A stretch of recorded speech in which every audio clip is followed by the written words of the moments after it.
Welcome to the Emerging Lawyer series at the Coffee Corner Show, powered by the Emerging Lawyer Forum TIF and a tech partner, Prime Infotex Solution. Theme is Law Meets Cybersecurity Insights on Risk and Compliance. We have with us Urja Sangvi, legal and compliance expert currently serving as compliance and contract manager at Bliss. With a strong foundation in law and years of experience in navigating regulatory framework, Urja has worked across multiple industries, ensuring businesses stay ahead of legal risk in an evolving digital landscape. From cybersecurity compliance to contract management, she plays a pivotal role in safeguarding organizations. So join us as we dive into her journey, discuss the challenges of compliance in digital era, and explore her personal journey and insights. So, welcome, Urja, to today's coffee conversation. Thank you so much for inviting me and having me here. It's an honor for me. Thank you. So, let me explain you the flow and the format. It is divided into three parts: professional round, personal round, and a surprise rapid fire round for which you have to be witty, fun, and quick. And you'll get a gift also. Legal AI 101, authored by me, and which will be autographed. But you have to be witty, fun, and quick and win it. I'll So, definitely love to win that. yeah. Okay. So, friends, I'm Lina Virani, host at Coffee Nation and legal tech evangelist at Prime Infotex Solution, author of 15 books. We help law firms, corporate legal, startups, SMEs with world-class technology, software licensing, and tech training. So, my first question, Urja, what draw you into compliance and uh, what components are being overlooked by the businesses? So, I started my career into litigation, and within 6 months, I realized that I'm not meant for this field. So I actually tried exploring different opportunities where I can use my law degree. So that's how I believe compliance chose me, and I landed up a job with an insurance broking company as a compliance analyst. There, I really loved these interpreting regulations to everyone, making it easy for them to understand. And I also loved training people. And the most important part about compliance, which I really loved and drew me to this field, it's a very dynamic field. It's constantly evolving. Like currently, I'm a data privacy manager, so I'm into that field. So every day, I take 1 hour, of my time, and I learn new things because every day there are new laws which are emerging. So I have to be on my toes. So this is a new law which has come, and we need to see if we are compliant, or like we have to get ourselves educated. And so that's something I really love about compliance. And that drew me Wow. to this field. So, Urja, how do you balance legal risk mitigation with business growth objectives? It's actually an interesting question. Yesterday only we were discussing something in our office like that. So I believe Wow. it's a never-ending battle. Like operations team, sales team, accounts team, they all come and they say, we need to do this, we need to do this and everything. And we say, no, you cannot. They believe that we just say no to everything. But it's actually not like that. You know, Yeah. uh, so I believe compliance is not a hurdle for your goals. Like the sales team, they believe that they have certain targets to achieve, and we say, no, you cannot target, like you cannot run any campaigns like this. They believe that we are a hurdle to them. So it's not that actually. Compliance is there to help the business grow. If we all work together, we will help the business grow, and we can help you to achieve your target. Compliance is also there to give you an alternative solutions, I'll say. Uh, if I can create any example here would be like, I'll give an example with regards to some like campaigns.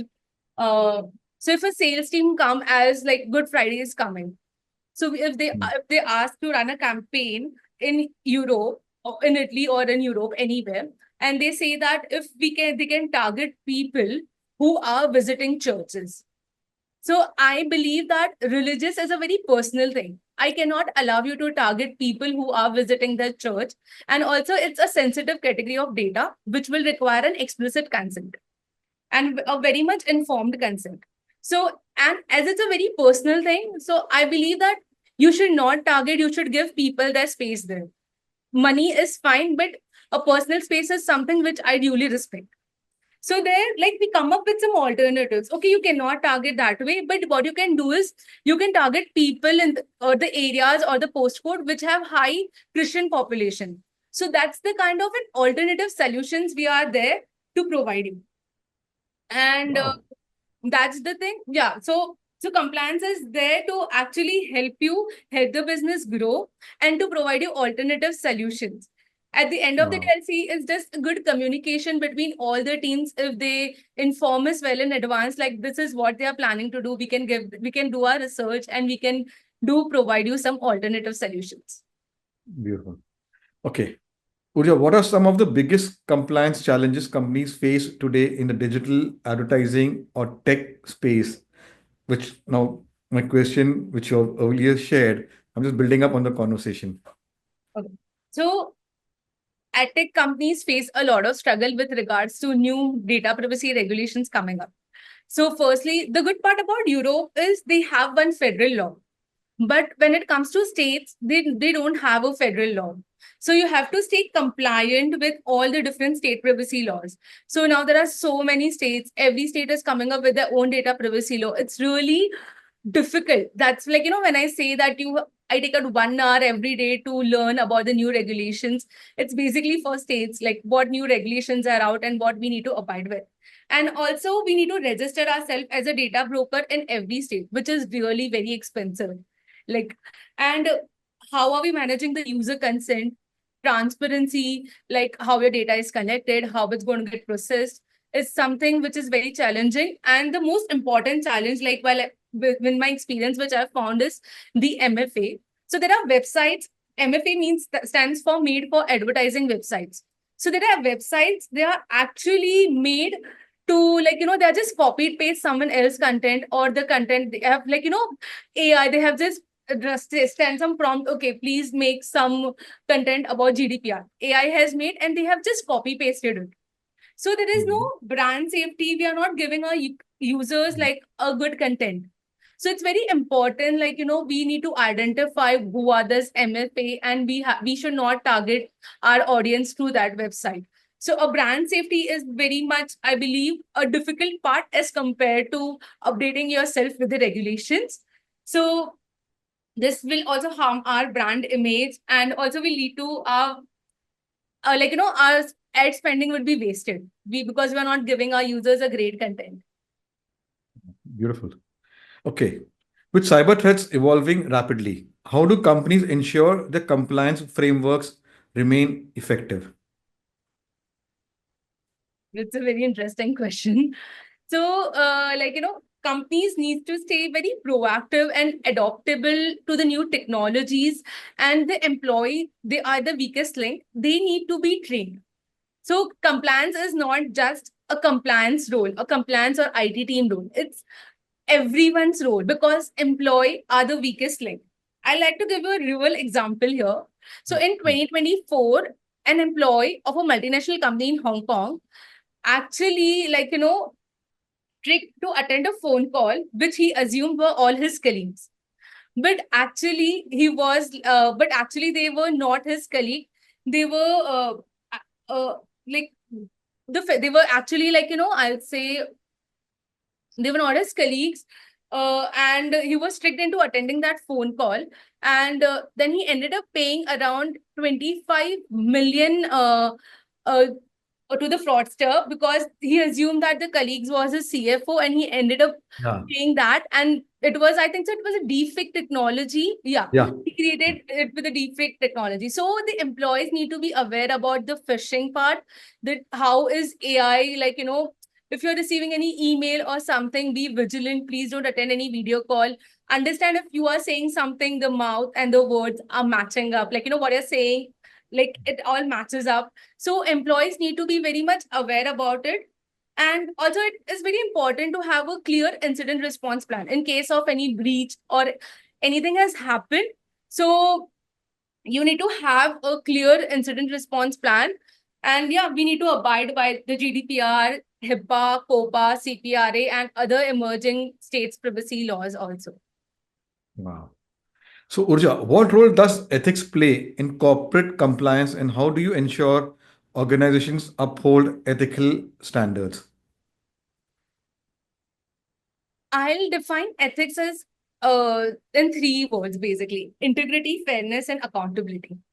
Because, like, ethics plays a big role in corporate compliances because uh, it helps business to grow in a right direction, basically.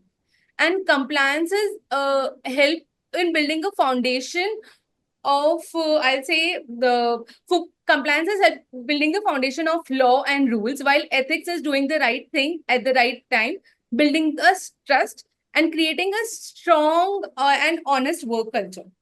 So companies should actually implement some clear codes of conduct, or if an employee is reporting something issues or something, it should be very confidential, and the higher management should be like, should have very clear policies about what is right, what is wrong, and there should be some anonymous reporting if you have any problems against your manager or anyone, against your colleague or something. So that's how ethics plays a role in shaping the organization to grow. And, like, if your employees are happy, so ethics will really help an employee to be, like, happy, and they believe the work environment which they are actually working, it's really safe. Wow. So, from your experience, Urja, what's one common compliance mistake companies tend to make? A common compliance mistake is they believe compliance is a one time task. मतलब आज मैंने ये सब abide कर लिया, ठीक है, हो गया. अभी मतलब I have made this privacy policy when GDPR was introduced in 2018. Okay, ठीक है, मैंने ये GDPR policies बना दी. I'm done. I'm abide by it. But you are not. You have to review your policy every year. You have to ensure that you are complied with that. Now, with regards to CPRA, we receive some data subject requests. As per law, it's mandatory, like, every year you have to mention what data subject request you have received, data deletion, matlab, consent withdrawal, what deletions you have received. So it's not a one-time thing. It's constantly evolving. It's your everyday task. So, and also, as I said, it's everyone's responsibility. Companies need to be audited, and employees need to be trained about the phishing and all about the, now with the rise of AI, not, matlab, how is AI harmful to you guys? Apart from saying AI is really good, but how has AI evolved the phishing part? Like, so everyone nowadays, I believe, is getting phished. So companies need to ensure the employees are trained, and it's not a one-time task. It's your everyday duty, and compliance is not a burden. Like, compliance is just not, because it's not generating revenue, it does not mean it's a burden. It's not an cost to you. It's basically helping you to grow for your long-term goals. This is what I believe a common compliance mistake companies tend to make. Wow, beautiful. So, Urja, you have worked with different companies over the years. How has your approach to compliance and ethics management has evolved? So when I first entered the compliance field, I was really very naive. Like, I thought compliance is all about, okay, we have to follow this. This regulation has come. We have explained this to everyone, ticking the boxes. We have to, like, I used to tell, okay, matlab, ye sab we have to do. This was me on the very initial stage. So now I have realized, like, compliance is not just about ticking all the boxes. It's about doing the right thing. Again, it's everyone's responsibility.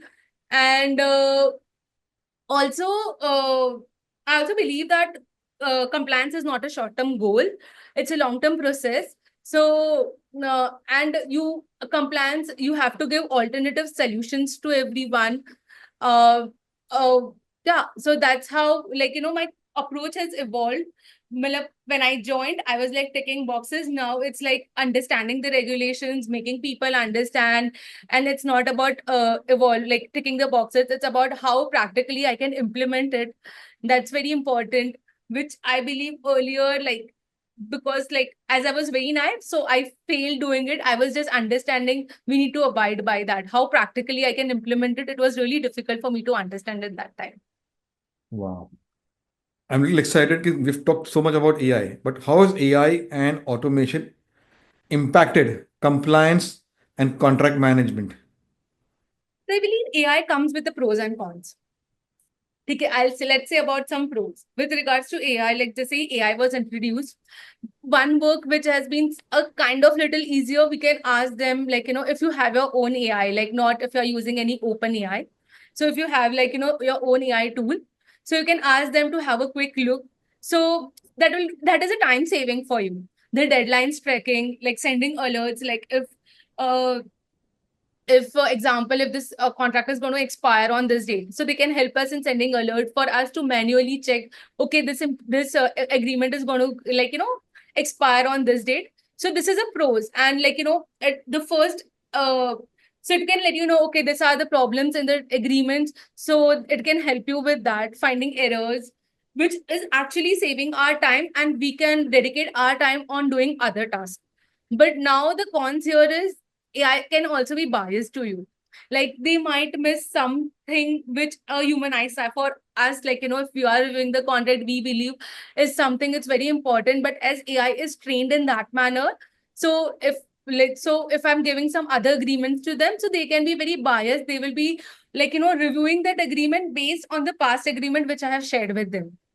And if you're using some any public models like ChatGPT, Gemini, or any other models, I'll say, then it's risky because you're sharing your own sensitive data here, which is very important. Like in 2023, one of the Samsung employee shared their source code to ChatGPT, and then Samsung actually banned ChatGPT and any publicly using AI models to them. So be very mindful, like what data you are sharing to them.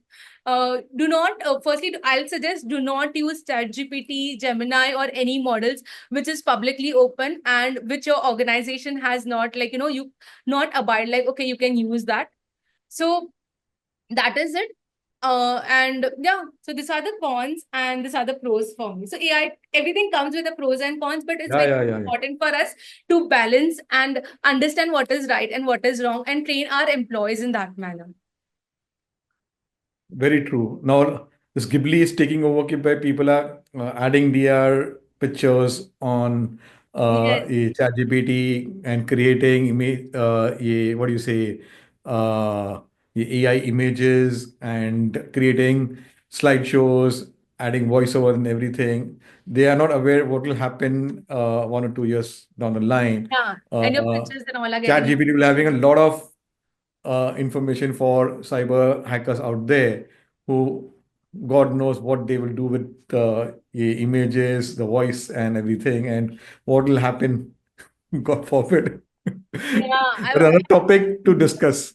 yeah, it's a really good topic to discuss. I remember telling my cousins, please don't, share your pictures with them because it's not trusted. I cannot explain them the legal side, but they're like, no, no, it's trending. Just Gen Z, it's trending. We have to do this. We have to do this. Like they don't understand. Apart from staying by, for them, trend is more important, not their privacy. This is something which we need to change in India, I believe, and people need to be educated. Yeah. So that is what Coffee Corner is doing all about. Yes. You speak as a contributing. Yeah, that's Okay. what it is. Yeah, thank you. So, Urja, who has influenced you from the legal world, especially from the compliance, ethics, and privacy? Who has influenced me? I'll say, uh, actually, for the legal work where I am currently right now, it's my manager who has actually, I'll say, Kelly. She has actually influenced me and shaping me today. Within last Hmm. 1 year, I feel I have evolved us a lot. Uh, and understanding what is data privacy, what is ethics, what is sustainability. So, and being a very I was just aware about data privacy, but when it comes to ethics and sustainability, she has guided me. She has taken out her time, guided me, and showing me the roadmaps. Like, okay, this is what ethics is all about, guiding me what courses and all what I should do. So she has really influenced me a lot in learning more about ethics, carbon footprint, sustainability, apart from just data privacy. So I'll owe that to her. Oh, beautiful. Okay. So my last question, what skills are absolutely essential when someone wants to build a career in compliance, ethics, privacy, sustainability, according to you? I'm still a learner, actually. I know, but I'll say that you have to be a learner, and it's not that आपकी law degree हो गई, okay, you're done with the education. It's not that. Every day learning new things, that's something very important for you to, if you're planning to enter into the legal field. Don't assume that ठीक है हो गई पढ़ाई अभी it's just I'm going to make money, I'm going to earn while doing my office corporate work. So this is very important thing, and I can guide you much more if you are planning to enter into the field of data privacy. I'll say that look for some certification course if you are really very, you have a plan, as data privacy is a booming field, and if you are planning to enter into this field, look for start with CIPPE. That's very important. Then followed by CIPP US, Asia, whatever you guys wish to do. That's very important. And always be more attentive towards the small details. Try to listen to people first, then share your opinion. Have a very clear communication skills, and you should be very open for suggestions. Like if someone is saying something, be very open for suggestions and try to give them an alternative options instead of just saying no. It's very easy to say no, but it's very difficult to give them an alternative options, like you can do this, you can do that. And always be curious to learn new things. That's what I'll say. so you said no. You think I am a newbie, newcomer, and I can't. But so many things you have shared. So every person has something to guide, inspire. Yeah. Okay, so let's go to the next round and understand Urja as a person. Tell us about your family and your formative years. So I'm born and brought up in Mumbai now, and my parents are from a business family. But I'm blessed that they were not restrictive, and they have always been my support system. And they have always asked me to do what you feel it's right. I have my younger brother and my husband, who even during my initial dating years, my husband was always cheering me when I was like, I was like, I failed CS. I was like, I'm not meant to do this thing. Like, I don't want to study. I'm bored in life. My younger brother and my husband has always cheered me. Please don't do that. Be like, be calm to yourself, be kind, take your break. So that's something like I like to thanks a lot to my family. And then my formative years were filled with full of learning from my failure. I have failed a lot in my life. Like today, where I am, it's I believe all because of my failures. Like I believe whatever things I've started, like okay, my initial was like, okay, I've failed doing this. So learning a lot from my failure. Now today, when I see that, I'm thankful that acha hua, I have failed because I've learned this experience from that. So I believe failure is a key also towards your success. Wow, beautiful. So let's go to your college, MKES, College of Law. What are your experience memories from there? My experience was really very great. It was actually very delightful and memorable, I'll say, because they have shaped me a lot. The moot court sessions has actually shaped me a lot. Like I today like the how I can represent myself here. This has all helped me because of the moot court sessions. Like I was very calm. I was like I always get very afraid in kind of a public speaking like I lack public speaking skills, I'll say. So this has really shaped me a lot, and yeah, it has made me fall in love with law much more. Like I was already, and it has also made me fall in love with that. The faculty was really very great, and the environment was always encouraging. There was no bias, nice. And they were like, okay, everyone has to take part in all the competitions. So they were always encouraging to us every time. And I really made some amazing, great friends there. Wow. So any message you want to give them? A message would be really thankful for firstly making me like, a public speaker. The most important message, I'll say that, because I've bluffed a lot in few events, but they have still given me a second opportunity every time. So I'm really thankful for making me a good public speaker, making me a good lawyer, and yeah, making me fall in love with law more. And tell them to watch and subscribe and spread Sure, it I want to share it on the socially. Guys Network. Yeah. Okay. What's one non-work activity that instantly lifts your mood? I love playing board games. So I have around 20 to 25 board games with me. Like if I'm tired, I'm really stressed with work, I and my husband or anyone, we play board games. And I also love doing dance. Like no one is watching, dance your heart out. I'm not a professional dancer, but हाँ मतलब Mhm. इस पे गरबा वरबा ऐसे ही कर लो. It's really fun for me. So I love playing board games and dance. That's my go-to thing if I'm really stressed and tired. So you must be missing Garba Navaratri.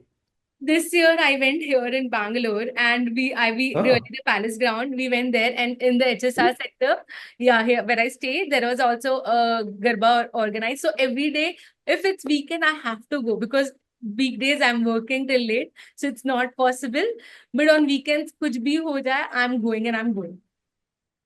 so this year, any plans for new Garba steps? I have I just learned from YouTube. I'll say that. I just Huh. want, and I'm also Step, planning to dresses, all join those some things. classes. Yeah, I'm planning to join some, like, there are a lot of Garba classes actually. I Mm. see Yeah. Thangat, and there's also one more class. So I'm planning, but they don't have like in Bangalore here. So there are a lot of workshops going on. So I'll be planning to join that this year.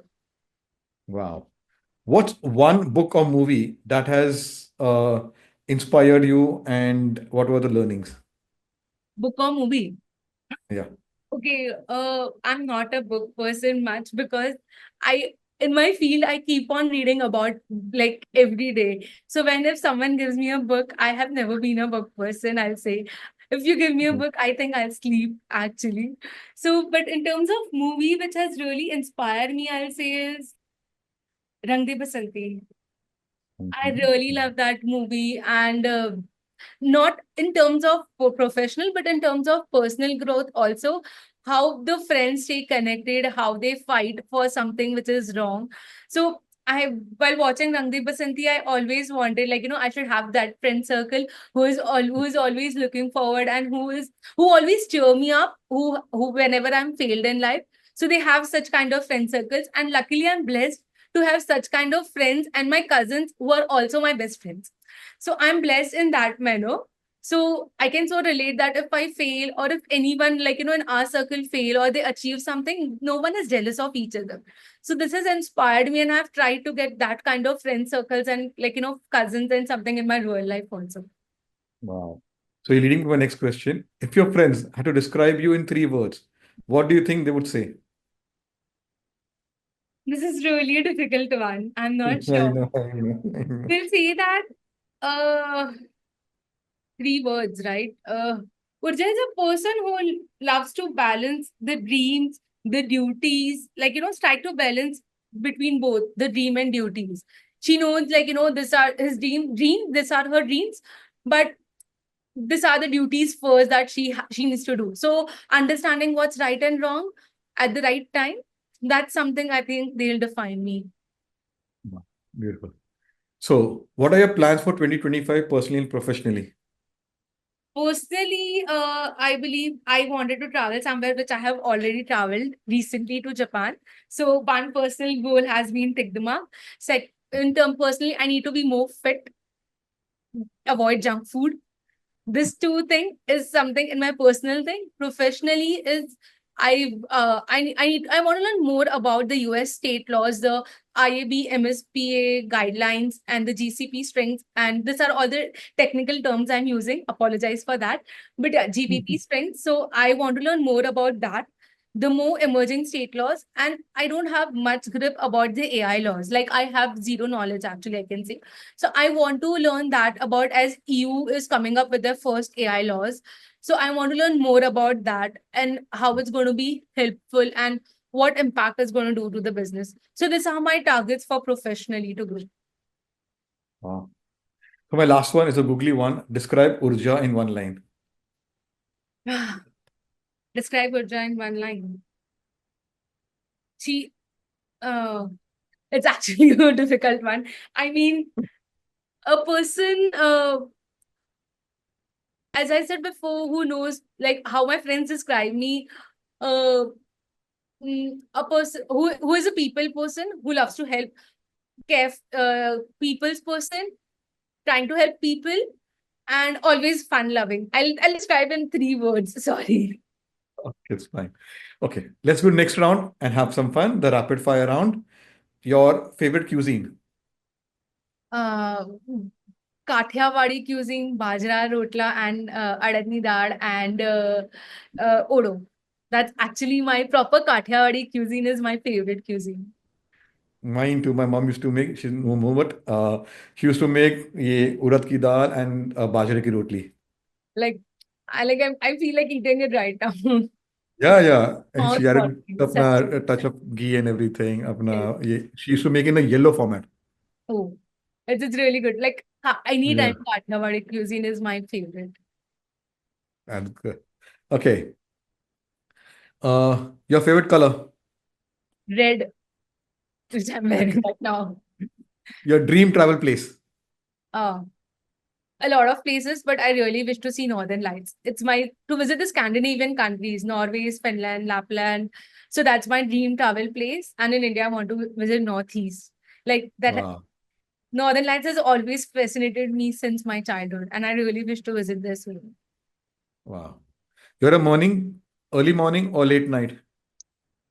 A mix of both, actually. Sometimes I love to wake up early, but I feel guilty if I'm not waking up early and doing things at right time. So, Wow.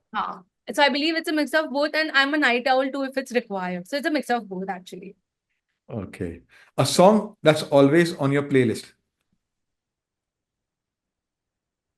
It's a very old song, "Abhi na jao chhod ke din abhi dhala nahi." So whenever I listen to that song, it reminds me of my grandmother. So it's every day listen to me like "Abhi na jao chhod ke din abhi dhala nahi." Wow. Best piece of advice received. So in my school days, I'm not sure if it's best piece or not, but in my school days, my history teacher, she always used to say that common sense is not common. So we assume that it's a very common sense for everyone, but it's not common sense for them. So common sense is not a common thing. So yeah, that's I believe has stuck with me and it has stayed with me forever actually. That's beautiful. Tea or coffee to recharge? Sorry, Tea or coffee? lemon tea anytime. Lemon tea. Okay. Let's listen. Yeah, anytime it's lemon tea. So you did well, and here's a gift. Thank Legally you. held I'm one. waiting for it. Okay. So, friends, it was a lovely conversation in spite of little hiccups, but you made it, Urja. That's yeah, and keep doing it. And so, friends, anyone, young legal professionals who want to take up a career into compliance, privacy, and ethics, this is the episode where Urja has taken us to the journey of so many keywords she has shared, branding frameworks, compliance for people, so many things. So, eh, like that, there are 400 plus coffee speakers who bring to the table their expertise, the professional journey, the personal journey, and she is a Mumbaikar, so she loves By heart. all things. Yeah, Mumbaikar from so me also, and we look forward. So whenever you're in Mumbai, do we meet in person and continue a conversation. So if you want to feature like Urja, visit our website, the Emerging India Forum, or our LinkedIn company page. Our team will invite you to have a coffee conversation. So take care. Thank you. Thank you so much for having me here. I'm really grateful, and I hope it was a great conversation. And I believe it's a little insight which I have learned from my journey. I can give you that, give you guys there. So thank you for having me over here. And yeah, thank you.